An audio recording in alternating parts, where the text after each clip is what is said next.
I see things like companies like Amazon. For example, the fact that they just appointed the former NSA director who resigned in disgrace for having overseen the mass surveillance program that now courts have condemned as unlawful, that should be of concern to people. Why are they doing that? Why does that seem like a good idea to them? But then when you look at what they actually do, Amazon's Web Services, as it's called, which is a cloud provider for technical hosting on the internet. It runs basically like half the internet. I looked at statistics recently, and I think when you look at the largest sites, it is a substantial portion of the internet's traffic. This is all going through Amazon's data center. These are all things they can see. These are all things they can record. Now, when you intersect all of the different devices that Americans have that they visit websites from, this has an internet address, right, associated with your device. You likely have identifiers for the sites that you're connected to, a username or a login or a phone number, a Facebook or a Gmail login. You also have cookies. These are little digital files that are planted in your browser visiting a site, which allows them to show you different ads, to keep you logged in, different kind of things. Now, this means you can track to a more detailed degree what people are looking at on the internet, what they're visiting, what they're searching for, what their interests are, what their political leanings are. You can do sentiment analysis even without looking at anyone on an individual level by taking these identifiers, these locations, these associations and affiliations, where they were in the world, because their location services were turned on, who they were there with. This is happening more in the context of like COVID tracing programs. And then you go with all this rich information that Amazon has about purchasing decisions, about financial information. They know what your card is, right? They know what your shipping address is. They know all of these things. And you start to collate these together. And now we see Amazon, because of their Alexa or Echo or whatever these things are called these days, they hire Keith Alexander. They implement this thing called the Sidewalk program or whatever, where it is listening not just to you in your home. It's not just listening for your devices, but it's listening for the radio information provided by other people's cell phones, by the Wi-Fi access point, the unit next to you in an apartment building or on vacation or at a hotel. And all of this thing is being collated by Amazon, and it's all being sent back. What they are doing is they are getting a broader and more detailed sense of the world's identity, right? Individual identities, collectively and individually.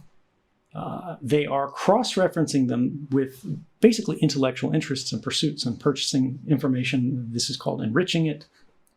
And then they're sharing it, they're applying it to uses that we don't know about. They're partnering increasingly with like police through subsidiaries. We see things like Google and their Ring doorbells and all that. And what this means is we're entering increasingly a quantified world where everywhere you go, everything you do, everyone you interact with, and everything you're interested in is now being prejudged. It is being collected and recorded and analyzed and assessed, and not by humans. We don't have the benefit of human judgment here. An algorithm makes a decision about whether you're desirable or undesirable, about whether the things you're doing are good or bad. And we don't know how that is being applied yet. But we do know once they have this information, we can't take it back from them under the laws as they are written today. And the United States of America is one of the only, if not the only, developed democracy in the world today that does not have a basic privacy law. We have the Constitution. Would that make a difference? I mean, it's just, here's the problem that Americans, by and large, don't care. And I mostly don't care. Alexa, are you spying on me?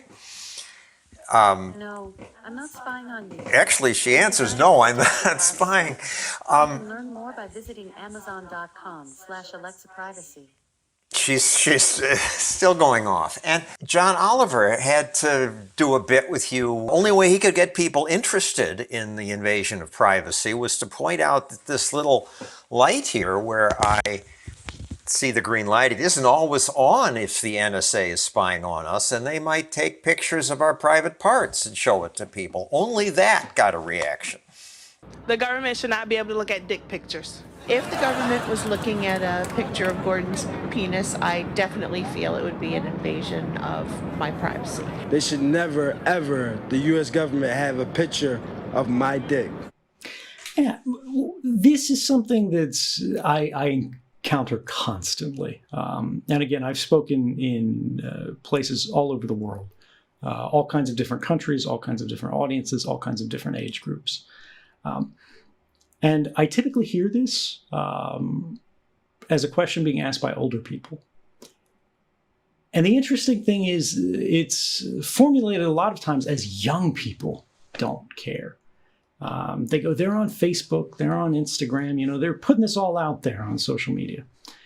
And the reality is when I talk to audiences and I have these conversations, young people care more about privacy, and they care more about these intrusions because just as my generation grew up with the sort of web as it was in the 1.0 version, and now, I'm aging out of the youth, even though I still consider myself young enough, right? They know this web 2.0, this interactive web where you aren't just reading things on static sites, but you're interacting with them, you're posting, you're enriching, right? But that sharing is selective. And this is clear when you look to these big, basically beauty pageant sites like Instagram, where people are putting themselves through filters. They're showing their wonderful dinner. They're not showing their garbage piece of burnt toast in the morning. Why?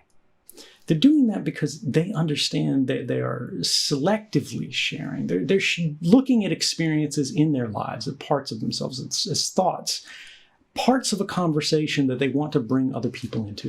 They want to invite you into this. They don't give you everything. And what is happening is that trust, that openness is being exploited by companies that could not sell us, products when they commercialized the web 1.0, right? Do you remember the tech boom and pets.com? Younger listeners have no idea what we're talking about. But the early forays into the internet were not wildly successful. There was a boom and a bust because they were trying to sell us things that we did not need.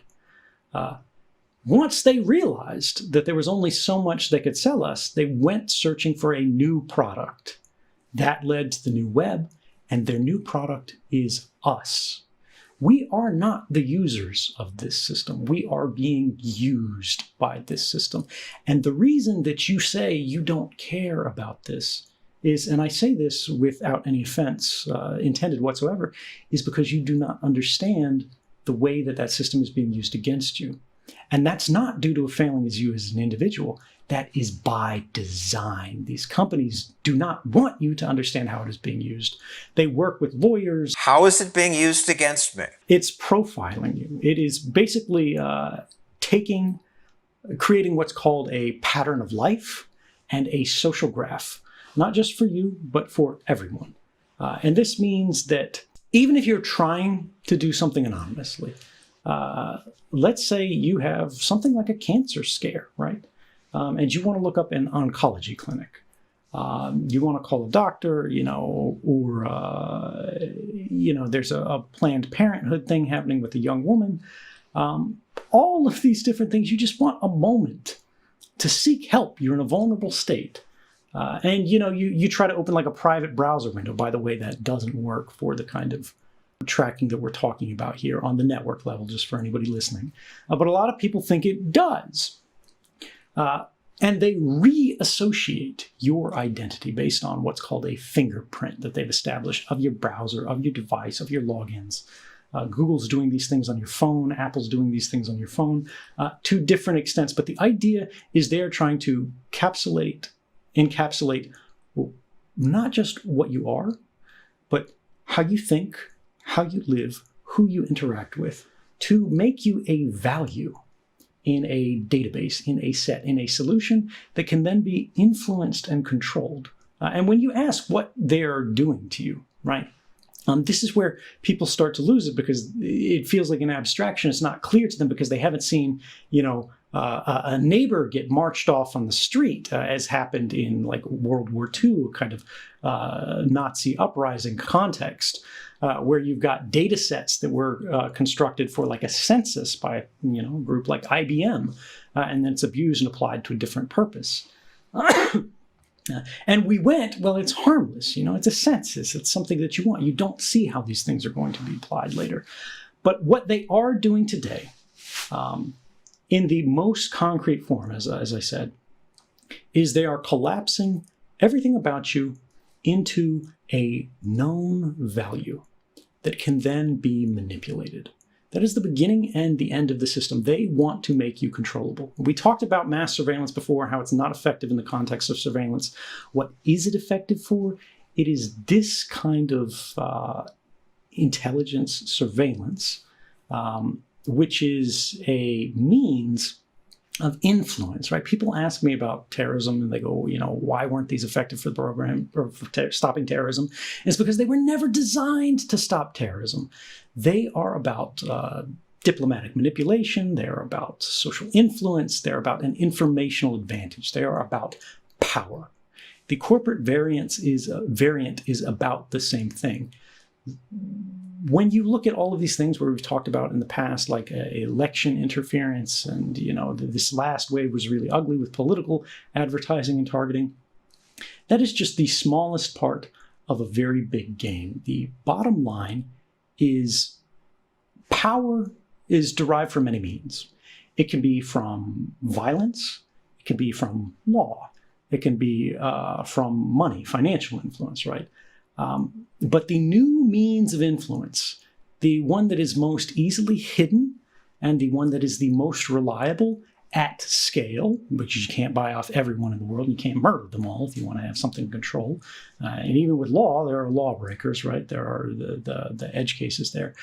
With information applied at the right time, in the right way, you can change behaviors. When you see a banner ad, they're trying to shape your behavior to sell you a new pair of shoes. But they can also control what you see, and in enough time, and this has been studied by academics, what you believe. Facebook, which is a big company, where we're not talking like a small startup that's a little bit shady here. They ran their own psychological studies on the current population to see if they could make you angry. They intentionally wanted to manipulate their users' state. And it worked. See they if they could, like you said. And it worked. Exactly. You are correct, right? This is controlling human behavior by a private company. For what end? Just to see if they could. Well, the next variants, and this was years ago, are not going to be just to see if they could. It is going to be for their advantage. It is going to be to shape laws. It is going to be to shape elections. And it is going to be to shape individual outcomes. They are going to change lives. It might be good for you, right? You might get a job that you didn't expect to have. But it could also be very, very bad for you. And I think for a significant portion of the population, it will be. I don't feel threatened. You make a good case why I should. I'm not scared of Amazon or Facebook because, yes, they want to manipulate me, but I'm a little scared of the algorithm and how it might divide America by feeding us more of what we believe and push us apart more. But basically, they want my money, and to get my money in a free market, a company has to give me what I want, and that's a good thing. Even if we look at this from the most libertarian perspective, when we talk about the free market operating, we are presuming that there is open competition. We are presuming that there is fair competition. We do not live in a perfect world. We do not have the benefit of a perfect market. There are monopolies that exist. There are companies that exploit flaws in regulations and the moats that have been granted to them. And it's hard to find a better example of this than a lot of the internet giants as they exist today. And so I think it's fair to recognize that even though, free market, even though we have consumer choice, even though we can do other things, that only is true where there is an alternative, where there is a reasonable competitor that can provide the same service, or that it's even possible to launch a competitor to these things. And I don't believe this is true in that larger sense.